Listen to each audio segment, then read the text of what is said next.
हमारा मुल्क अपनी तारीख के उस मरहले पे खड़ा है कि ये दोनों तरफ जा सकता है। ये वो जो पाकिस्तान की ख्वाब है,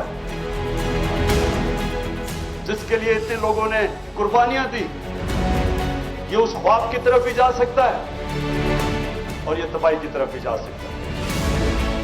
नमाज में हम ये कि अल्लाह से मांगते हैं कि अल्लाह उनके रास्ते पे लगा जिनको तूने नेमतें बख्शी, उनके नहीं जो तबाही के रास्ते पे चले गए। हर वक्त इंसान को इन दो रास्तों के अंदर फैसला करना पड़ता है।